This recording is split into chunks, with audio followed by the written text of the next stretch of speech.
can't even catch a break in the game of Monopoly. Mike Rowe here to tell us how that game has changed and how it reflects our changing values. Blue-collar workers cannot catch a break even in board games. 2 weeks ago, Hasbro announced that 3 tokens representing blue-collar labor will be disappearing from Monopoly boards.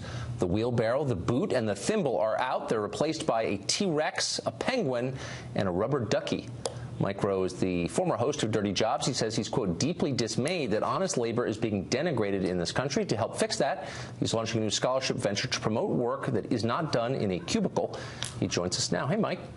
We've lost the thimble in favor of an overdressed avian. We've lost our wheelbarrow in favor of a child's toy, and we've lost the work boot in favor of a dead lizard. These are dark days, Tucker. Well, what is a wheelbarrow exactly, this implement you speak of? This crazy invention, if I understand it right, it's got the one wheel on it and a barrow. That's all the information I have. Is there a digital component to it? Yes, but it costs extra. But it's available for 3 easy payments, and you can have yours in various component parts in 2 weeks. The wheelbarrow app, I recognize that. It's made in China. So this is, without question, so this is a metaphor, you're saying, for changing attitudes about work. I'm saying more that, look, the tail can wag the dog. We can talk about it in a lot of different ways, but fundamentally, it's kind of interesting and sometimes instructive to look around and find the ways we've either consciously or subconsciously declared war on work, or at least the traditional notions of work. And this is exactly the kind of thing. I don't know how far you want to look into it, but clearly icons and tokens and metaphors, these are powerful things. That's right. And in a way, I believe it's fair to say we represent and value things in ways that make sense to our brain. And right now, we're into the rubber ducky. Yeah, a country that taxes work at twice the rate of investing is not encouraging work. So you've got these scholarships, the work ethic scholarships, and I was reading the application. This cracked me up. Here's part of it. You say you're asking applicants to sign a solemn oath not to become a lazy, self-entitled drone who blames others for their troubles and expects to be taken care of. Fair warning, not everyone's going to want to sign this. Is that a barrier to people? Now, that is a loose translation of the SWEAT pledge, which stands for skills and work ethic are not taboo.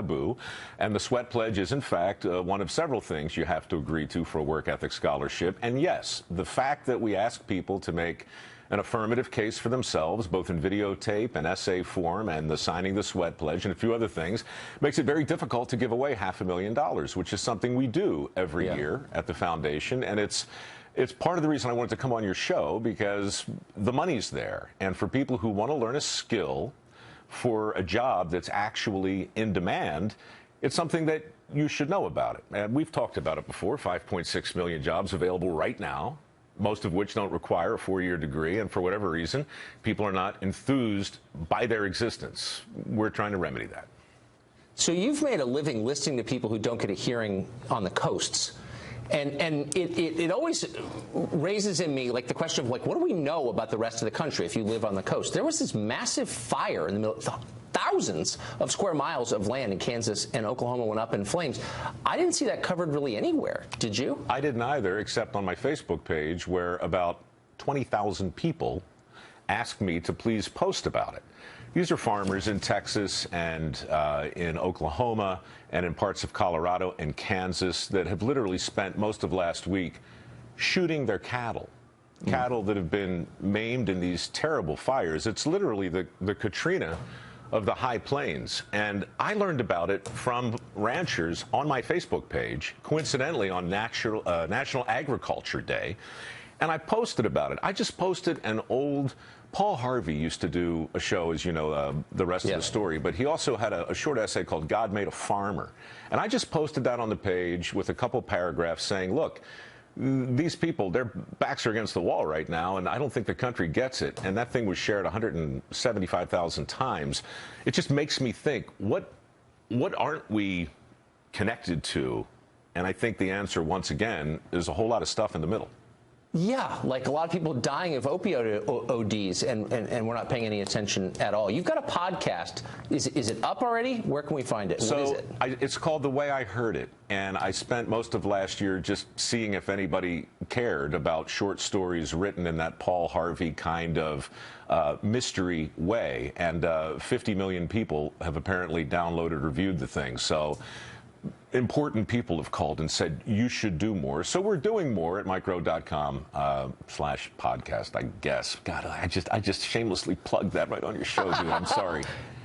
We're putting it on our Facebook page, but just answer the mystery now. Do you go up at the end an octave as Paul Harvey did? Good day. I do not. I go down an octave because I'm my own man, Tucker. Good day. Right into the bass. That's like Bowser. That's fantastic. Thank Mike you. Rowe, thank you. Thank you for all this. It's great to see you. Anytime. Good to see you again.